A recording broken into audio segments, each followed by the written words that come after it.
Okay, so there's a whole debate about the GM of the Oilers, whether he's any good or not. And the Nail Yakupov trade, um, this is where I get confused. So Nail Yakupov gets drafted first overall in 2012. Shouldn't have been. It should have been Ryan Murray, and even at the time, a lot of people, and I don't want to get into why or what happened because it really doesn't matter. The fact is, Yakupov had a decent rookie season, and then it went downhill from there. Yakupov had no trade value coming into yesterday. He has all the earmarks of a Russian who will go back to the KHL next year. He is trending down in all of his point totals. There was absolutely no point in keeping him in Edmonton this year because he's not going to be in the top 6. May not even be in the top 9.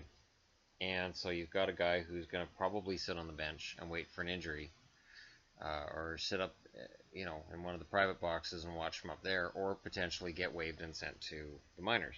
So he goes to St. Louis.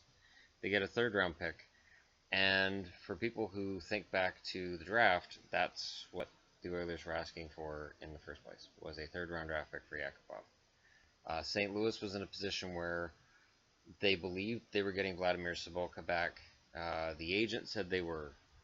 The GM said they were, and then Sobotka was forced to go back to the KHL to honor the last year of his deal. So there was an opening in St. Louis up front, and while he's not a center, Yakupov is a body, and that's pretty much the way that they seem to go with it.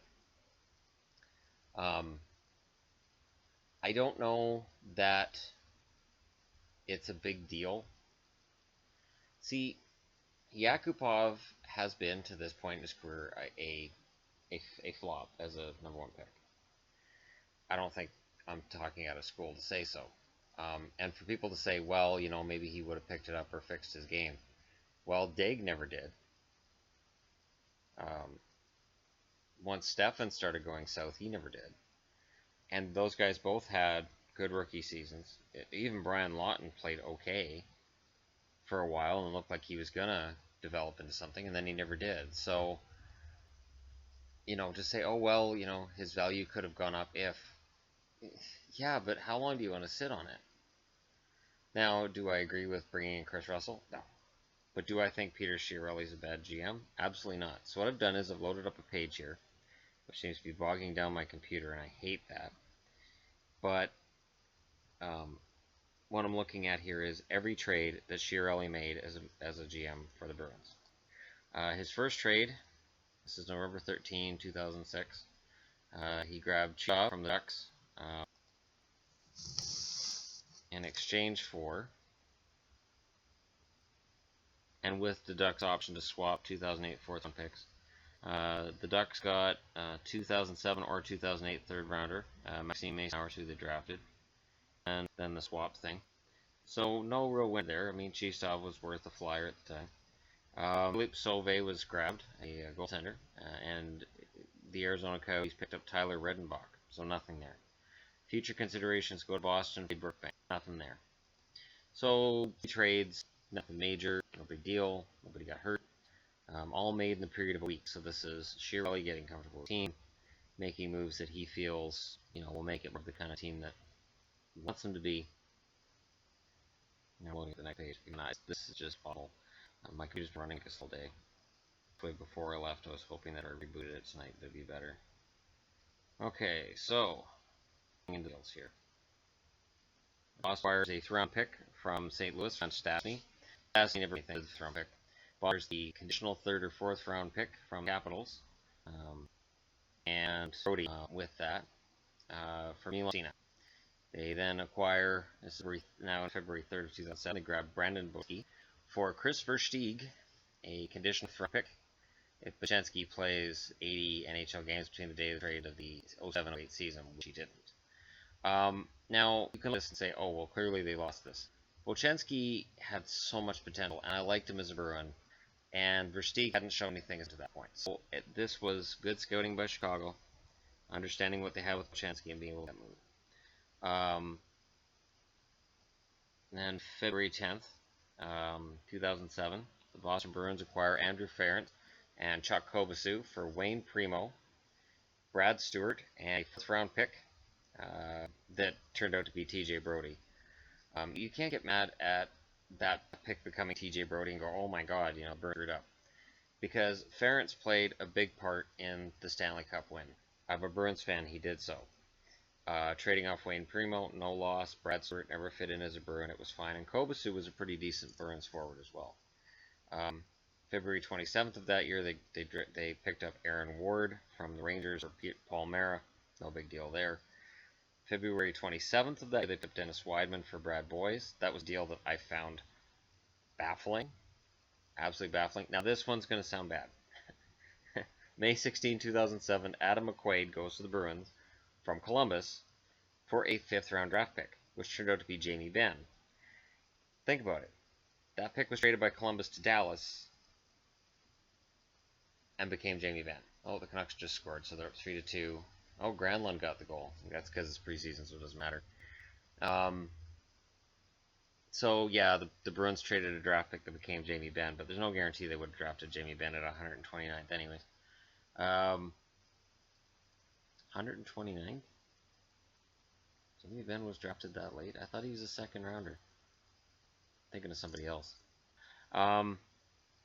2007 6th round pick, Radim Ostrasil, traded to Colorado for a 6th round pick of 2008, which became Joel Chouinard.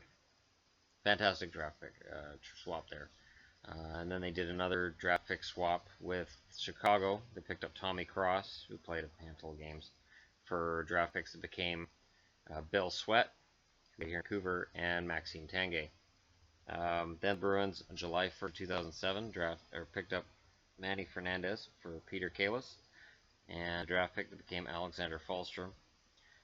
It was a shame when Fernandez went because he was at the end of his rope. He was done, and it honestly forced the Bruins to look at Tim Thomas. Thomas had been toiling in the minors, and he got a shot here and there, a cup of coffee here and there at the Bruins, and he looked really good. And I kept saying, why don't they just let Thomas start? Forget about Raycroft, forget about Fernandez in this case, forget about Toinen, and all these guys, and just give it to Raycroft. And it went pretty well. Then they picked up Peter Schaefer for Sean Donovan from Ottawa. It's a good deal. Here's a steal. Carl Soderberg picked up from St. Louis. Now, he was playing in Europe at the time and wouldn't sign in St. Louis. Hannu Toivonen went the other way, goaltender, whose career was... Then there's another steal. Petteri Laine goes to Boston for Ben Walter, who I don't think played a game. And then a 2009 2nd round pick if Nokalainen plays 50 games in 2007-8 or 90 games in 8-9 with the Bruins. And that's in total. Kevin Lynch was the draft pick, so no big deal there. Then September 24th, 2007, they pick up Nathan Son and Brett Skinner from Anaheim from Mark Mowers. No winner or loser in that one. December 6, 2007, as the goaltending carousel continued, Alex Auld was picked up from the Coyotes for Nate DeCasmiro. Doesn't really matter, he never played. And then a 2009 5th round pick that became Costello, who would then go to Ottawa. His rights would go to Vancouver. No, his rights went to Vancouver first and then to Ottawa. It doesn't matter. He's been around. Then the Bruins, on January 2nd, 2008, decided Brandon Bochenski wasn't going to work. So they gave up on the swap of draft picks with the Ducks and picked up Shane Knighty and a 2008 6th round pick, which became Nick Tremblay, which is no big deal, for Brandon Bochenski. Knighty was a good defenseman for them. May 27, 2008, they picked up Matt Marquardt for Jonathan Sigalet. No winner or loser in that one. 2008, June 21st, Jamie Arneal, a 4th round pick, picked up from Columbus for a 4th round pick that became Stephen Delisle and a 5th round pick that became Brett Regner. Then, June 24, 2008, I want everybody to listen up here because this is part of the reason why I like Chiarelli as a GM. Matt Hendricks traded to Colorado for Johnny Boychuk. Martin St. Pierre goes to Boston July 24th, 2008 for Pascal Pelletier from Chicago. Bad. Boychuk had an okay career in Boston, I think. And picking up for Hendricks, while he is an NHL player, regular, I would pick Johnny Boyd as a steal there. So we'll give him that one. Again, this is, just sort of is he the worst GM ever? No. He's been back to the corner a couple of times. But let's keep going through here. And we're 13-8. They traded Andrew Albert to Philly for Ned Lukasevich and third or fourth round. Third round if Flyers, fourth round if they don't. It's Blaine McDermott. March 4th, 2009, the Tampa Bay Lightning pick up Mark Sims and Matt Lashoff for Mark Recchi, and a second pick turned to be Alexander Petrovich. So Petrovich, of course, didn't make the Bruins, but Mark Recchi kind of important that Stanley. March 2009, same day, Steve picked for Petteri Nokalainen. Monador was a good pickup. Then July 24th, 2009, Aaron Ward goes to Carolina. They pick up Patrick Eaves and a fourth round pick, Craig Cunningham. Farmhand played for them. September 18, 2009. Trying not to smile.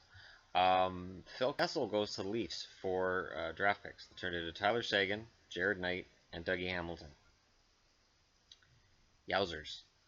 The Minnesota Wild, on October 18th of that year, picked up Chuck Kobasu. Going back to Boston was Craig Weller. The rights to Alexander Falstrom, and a second-round pick that was Alexander Koklachev. Then they had a minor deal March 2nd of 2010. Cody Wild goes to Boston for Matt Marquardt. March 2nd, 2010, so this is trade deadline. The rights to Steven Kampfer go to Boston for the Ducks picked up a draft pick, 105th overall, Justin Shugg. The Boston Bruins, March 3rd, 2010, pick up Dennis Seidenberg and the rights to Matt Bartkowski. Florida picks up Byron Bitts, Craig Weller, and Alexander Petrovich, that second round pick. So, or as they call him, and then the backs at everyone attack, and it turned into a Byron Bitts. I did that, and when he scored goals for Vancouver, it was fantastic. But anyway, I'm getting sidetracked. March 3rd, 2010, 2011 conditional pick. Anyways, ended up being Anthony Camara, and going the other way was Derek Morris. They didn't need Morris because they picked up Seidenberg and the rights to Bartkowski. June 22nd, 2010, Bruins picked up Gregory Campbell and Nathan Horton for Dennis fucking Weidman, a first-round pick that turned out to be Derek Forbort, and a third-round pick that turned out to be Kyle Rao. Those all went to Florida. So they picked up Weidman, Forbort, and Rao for Gregory Campbell and Nathan Horton. Not a bad deal. June 26, 2010, the seventh-round pick turned out to be Zach Trotman, traded for a 2011 seventh-round pick for the Blackhawks that turned out to be Johan Matson. I guess it's a win for Boston. Doesn't really matter. The Bruins acquire David Warsawski from St. Louis for Vladimir Sobotka. Yeah, that's a sad one. That I'll give that's not a great trade. November 29, 2010, Colorado picks up Matt Hunwick for Colby Cohen. That's an iffy, whatever, doesn't matter. The Bruins acquire Scott Zimmerman on December 9, 2010 for Jordan Nackstead and Jeff Lavecchio, whatever. December 9th, 2010, they pick up Uri Simic from the Lightning for Levi Nelson. That's a whatever. December 11th, 2010, they got future considerations for Marco Sturm from LA. The considerations was that the Kings would not try to trade Sturm back. It was you take him and you keep him. February 11th, 2011, or February 15th, 2011, Chris Kelly goes to Boston for a second round pick that would be Shane Prince going to Ottawa. Then the Bruins acquired on February 18th Peverly and Boris Valabic for Mark Stewart and Blake Wheeler. Here's the thing. Now, you can look at this and say, oh, Blake Wheeler's the big star. Yeah, but Rich Peverly was actually a really key player for that Stanley Cup run. There's a time when you have to take a look at your team and go, okay, this year's our year. What do we need? We need a third line centerman. We just got Chris Kelly. He can be our fourth. We need a third. Rich Peverly is perfect. He's a veteran. He's a good guy. I love Peverly's game. If not for injury, Peverly, I think, would still be playing in the NHL. Valabic is kind of a but so is Mark Stewart. So that's a saw. Peverly was key to the Bruins Stanley Cup win. So I am not going to look at this trade and say, oh, that's just crap. Blake Wheeler, at the time there were swirling rumblings of him having an attitude problem. That was evident when he wouldn't sign in Phoenix, the team that drafted him, and he ended up going to Boston instead. So I'm not going to look at the trade and say, oh, that's a terrible trade by Chiarelli, because Peverley played a key role in the Stanley Cup run. It's sort of like when the Flames traded Brett Hull, the worst trades ever. Yeah, but the guys they picked up from played key roles in getting that Stanley Cup in 1989. If you don't make the Brett trade, Calgary may win the Stanley Cup. So it's really easy to criticize. It is. But really, at the time, Wheeler going. I still don't. So, whatever. Then February 2011, this is the Stanley. Joe Byrne goes to Toronto, with the round pick that turned into real. That goes to Anaheim after, obviously. A 2012 second round pick. If Bruins reach 2011 Stanley Cup final, or Chiarelli re-signs with Bruins after 2010-2011. Reason the Bruins acquired Chiarelli. Chiarelli, yeah, this is, you can look and go, oh, well, born on a first rounder, that's terrible. Chiarelli played a solidifying role on that line that I can't look at the Bruins from that year and say, well, they didn't need Chiarelli. They did. They absolutely did. He wasn't a big scorer, but he was worthy of the top 4 minutes, and he could step in if he needed to. I have nothing but respect for Thomas Chiarelli. February 27, 2011, minor deal here. Stefan Chaput and David Lalite. Boston for Brian McGrattan and Sean Zimmerman. That's just moving contracts around. And then February 28, 2011, picked up Anton Hudobin from Minnesota for Jeff Penner and the rights to Mikko Lehtinen. July 5th, 2011, this is after they won the Cup. Joe Corvo goes to Boston for a 4th round pick, the Carolina Hurricanes. February 27, 2012, Brian Rolston and Mike Matteau go to Boston for Yannick Yando and Mark Canton. And I love Rolston. God, the page is frozen again.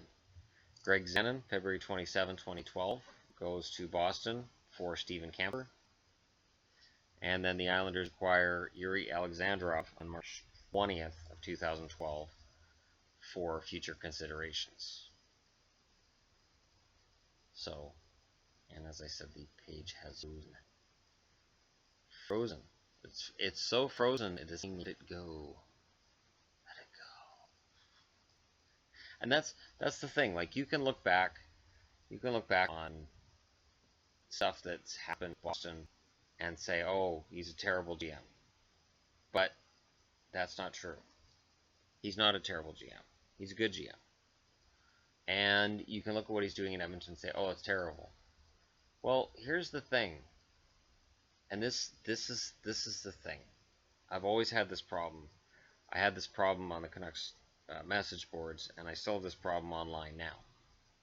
So a GM makes a trade, and you look at it and you go, well, he lost that trade. Look, he could have got way more than that for it. Okay? From what team? What players does he get? And do you have the GM on record saying he would have given up those pieces for that player? No? Then you don't know what you're talking about. I look at the Canucks right now as an example. Okay, Marcus Granlund, looks like he scored the game winner for Vancouver tonight, or he was in on it. And I honestly got to say, I this is hard for me to say. With Shinkaruk going down, maybe Vancouver won that trade. It's not a great one, and maybe it's a sign that Calgary has better internal competition when it comes to jobs than Vancouver. But Shinkaruk's going down to Stockton, and Granlund looks to be staying in the NHL. So at least on that level, maybe Benning won a trade. But it's one of those things that I am very much a defender of Peter Chiarelli. The rest of that page doesn't load. I know the Sagan trade is what he gets grilled for. They got back Louis Eriksson, Riley Smith, Joe Morrow.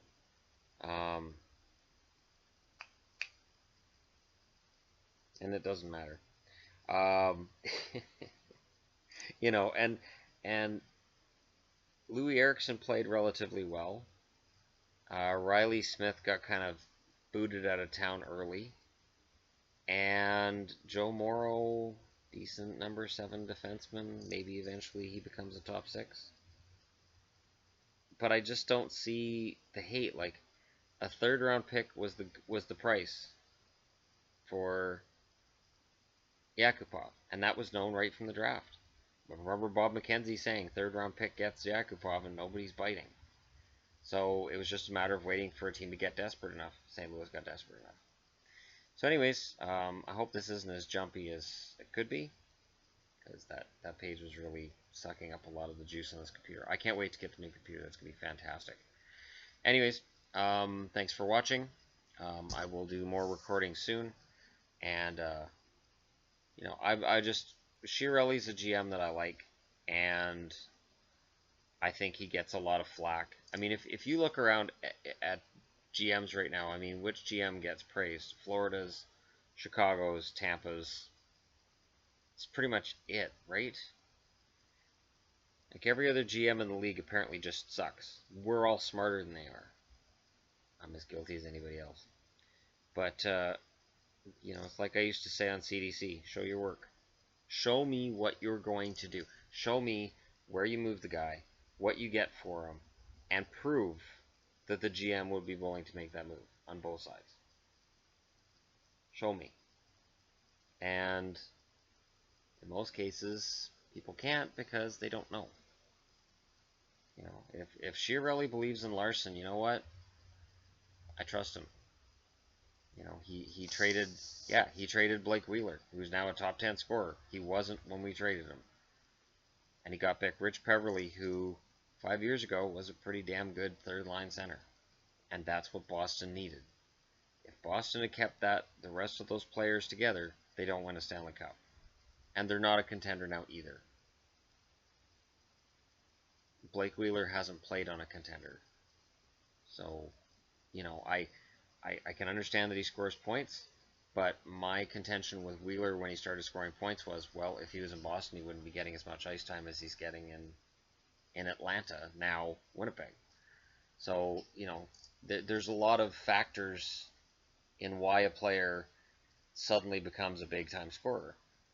And, you know, it's not that simple. I mean, as much as we want to make it all simple, it's not that simple. Although Chris Russell does suck. That's just simple math. As a Dallas fan, it was pretty simple for me to see that last year. Anyways, thanks for watching. Don't forget to like and subscribe.